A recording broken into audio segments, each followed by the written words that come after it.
What's going on, everybody? Justin here with Everything Aquarium, and welcome to today's video. Today, I got a good one for you guys. We're going to be breaking down this Waterbox Q20 Aquascape, including pricing, how much it costs to set up, and how you can get into something like this and set it up for yourself relatively cheaper than I did.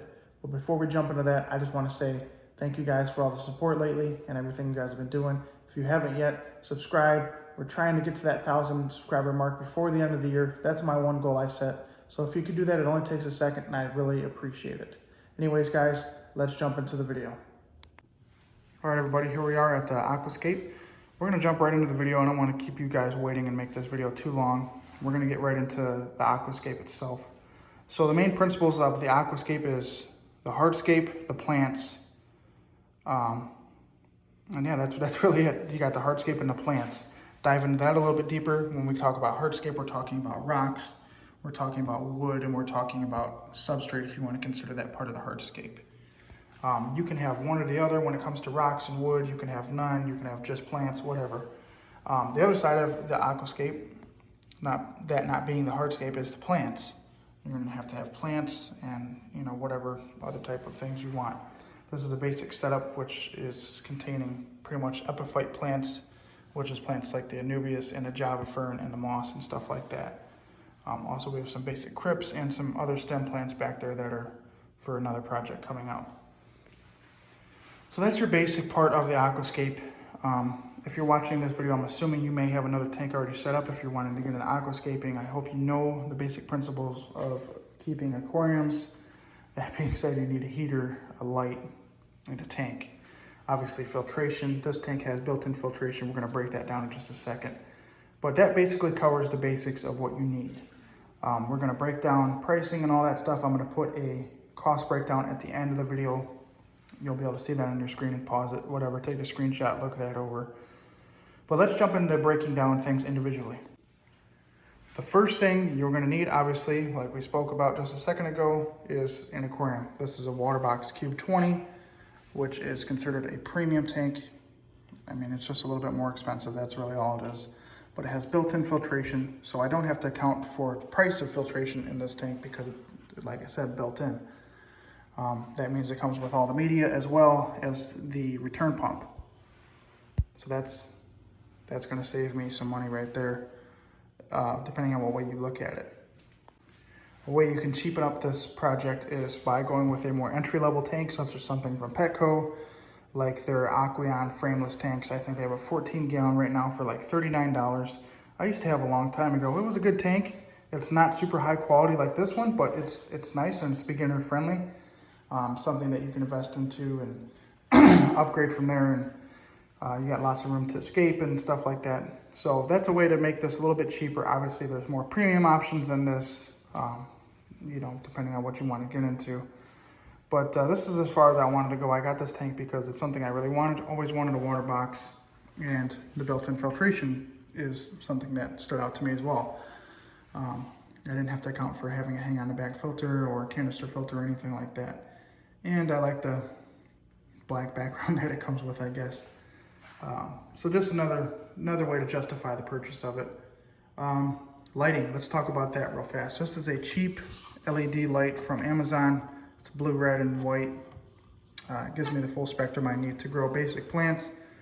And of course, algae, because you love growing algae with LED lights. All jokes aside, it does very well. You could definitely go way higher end than this. This is a basic Higer brand light from Amazon, like I said. You could easily find something off one of the big aquascape websites like Boost Plan or Glass Aqua. There's a lot of different brands out there that are way more exclusive or way more premium than this for hundreds of dollars. But this is perfect for what I want to do, and it does a trick fine, but eventually I will upgrade just because of different features that I want in a light eventually. Now heater, let's talk about heater. This is a 100 watt heater from my local chain pet store. It's their brand, which is something Finn's, I can't remember. It used to just be a Pet Supplies Plus brand, but now they changed it to something else. That's a pretty much entry-level heater. One thing I should say about heaters is don't skimp out on the heater, because your heater protects your investment, right? If it fails and overheats the tank, you're gonna kill everything. If it fails and doesn't work, you know, you have a better chance at saving some things, but you're gonna probably lose some beneficial bacteria and important parts of your ecosystem in your tank here. So you don't want to do that. You want to try to purchase something, I don't want to say high end, but something that you know is reliable and that you've seen multiple reviews on, such as like a Eheim, I think they're called Yager or whatever they are. They got the blue dial on them, which I enjoy those heaters. I don't have that in here just because I went and bought this one. I knew it was trustworthy. I've used it before and it works well. But if you take anything away from this video, it's to definitely spend a little bit of extra money investing on a good heater. You don't want to, again, have something fail because you decided to be cheap, and that's a crucial part of the environment, or aquascape is your heater, especially depending on what type of fish you're going to be keeping or invertebrates. Most of the time, if it's tropical, you're going to need a heater. So to the hardscape. This hardscape was purchased online from a couple different places, such as Boost Plant and Glass Aqua, like I mentioned earlier. The rocks, I think, are from Boost Plant, and the wood is from Glass Aqua. The plants are from Boost Plant as well, but we're gonna get to the plants right after this. The wood and the rocks were shipped, so when this pricing is coming into your mind, take account for shipping, because I did on the price breakdown myself. Because, of course, you know, shipping rocks and wood, things are heavy, it does cost a little bit of money. So Icelandic lava stone and dragon wood is what it's called. It is a little bit more of a premium purchase on my side. So I wanted something nice. I wanted to go with what I thought would stand out and be unique to me. And that's what I chose. Again, you could go to your local pet store and find very cheap rocks and very cheap wood and throw something together for not even half the price of what I paid for this.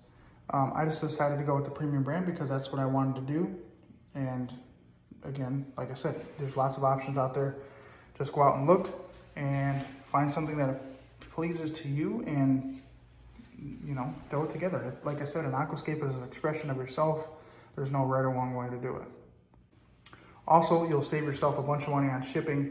I mean, just for this stuff ended up being like $25 worth of shipping. You could invest $25 into more wood and rocks. That's really the smart way to do it. But again, I wanted this. That's what I wanted to do.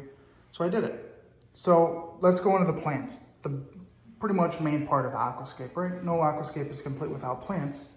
That's the whole purpose. Again, you choose your plants based off of what you want to do. These are pretty beginner plants because I want to say I'm a beginner, but I wanted something easy to take care of.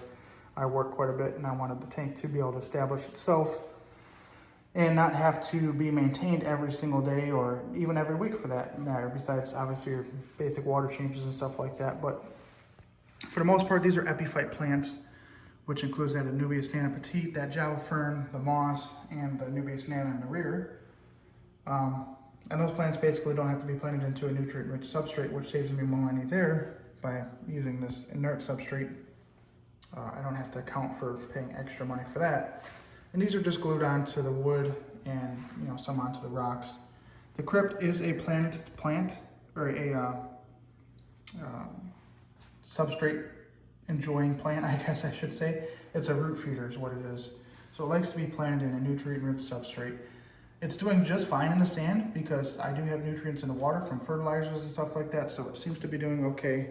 It's a little bit covered in sand right now because the cichlids are throwing stuff around, but it works out. The other stem plants back there are for another project, or were for another project. We still got to find something to do with those guys, so we don't really want to include those in this aquascape. But the plants itself, that's probably one of the biggest things you can save money on. All these were purchased online, which includes shipping and costs again. I think I actually got it for free with a coupon, but it would have been probably about $15 for shipping.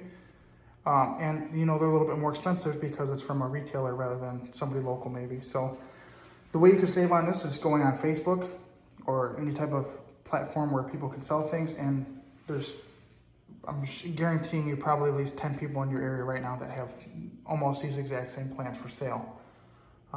If not, you know, at your local pet store, maybe even a little bit cheaper than I bought online. But you can definitely save a lot of money by sourcing these locally. You don't have to pay for shipping. You can pick them up and you can check them out first person right in front of your face, the exact plants you're going to buy. rather than kind of just having to assume you're gonna get good quality plants. I do trust Boost Plant, so obviously I purchased from them. And it's a lot nicer when things do just show up to your door, but again, you have to pay a little bit more money. But I do like to go to the pet store and visually look at the plants and do things that way too. Plus Boost Plant, I haven't had any issues with nuisance pests getting into the tank that way. So that's a cost benefit thing you have to think about when you're purchasing plants. Is the higher quality of the plant and the retailer, the less likely you're probably to get pest snails or diseases, whatever it may be. Sourcing from Facebook, you may have a higher chance of that, but it's the risk-reward benefit. You got to figure out where you want to be on that scale. Me personally, I don't like to take very much risk, so I try to go for the more premium option. But again, you can save a lot of money by sourcing locally. As for all of the equipment that goes into it, the miscellaneous, which is, glass cleaner, fertilizer, food, water test kit, I didn't include that. The only thing I did include is about a $30 section for the fertilizer and the setting up of the biological filtration. So I put about a $30 margin on that just to include it in the price. That way I can try to include everything. So with all that being said, everything when you put that together creates the Aquascape. I'm going to put the total cost breakdown on the screen right now. So take a look at that. You can see everything. We'll talk about it real fast. The tank was $250. The light was $27. The heater was $24. The hardscape itself, including rock and wood, was $104. Plants were $82. And like I said, that miscellaneous section of fertilizers and Seachem stability, to be specific, was about $30 for a grand total of $517 for this complete setup.